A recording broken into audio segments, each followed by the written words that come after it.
ઉપનિષદનો પ્રસંગ યાદ આવી ગયો, જેમાં ભગવાનની કૃપાથી દેવતાઓને શક્તિ મળી અને યુદ્ધમાં વિજય થયો. તેનું દેવોને અભિમાન આવી ગયું. બોલો, પછી તો ભગવાને તેમની શક્તિ ખેંચી લીધી તો કોઈ દેવોથી એક સૂકું પાંદડું પણ હલી ન શક્યું ને તેઓની શાન ઠેકાણે આવી ગઈ. એકદમ સાચી વાત છે. દેહાભિમાનને કારણે તેઓ ભગવાનના ઉપકારને વિસરી ગયા.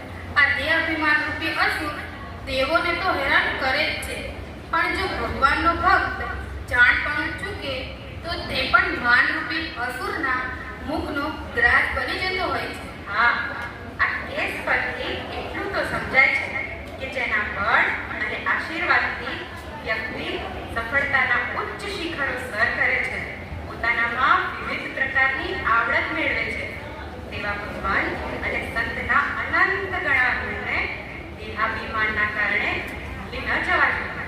સાચી વાત છે મનમાં.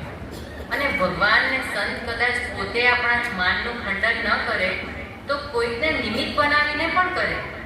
જેમ કે આપણે મંદિરમાં, સંસ્થામાં તન મન ધનથી સેવા કરી હોય પણ આપણું નામ હારતોરામાં ન બોલાય, કોઈ વિશિષ્ટ સભામાં આયોજન થયું હોય અને આપણને આગળ બેસવા ન મળે, મોટા સમયમાં આપણી જમવાની કે ઉતારાની વ્યવસ્થા ન સચવાય, વીઆઈપી પાસ ન મળે, આવું થાય ને ત્યારે ભગવાન અને સંતના ઉપકારને ભૂલી જઈ વર્ષો સુધી કરેલા સત્સંગને તિલાંજલિ ન આપવી જોઈએ. બરાબર. આપણે હવે આગળના કેસ તરફ આગળ વધીએ. આપણો ત્રીજો કેસ એ છે કે દેહાભિમાનને કારણે ક્યારેય સંતો ભક્તો સાથેના વ્યવહારમાં વિવેક ન ચૂકવો જોઈએ. તો ચાલો એક પ્રસંગ દ્વારા સમજીએ અને ત્યારબાદ તેના પર સ્ટડી કરીએ.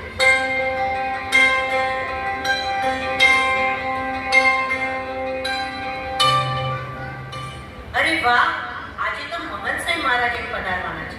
સરસ લાભ મળશે. હા, બોલ સોનલ. જય સ્વામિનારાયણ. જય સ્વામિનારાયણ શીતલ.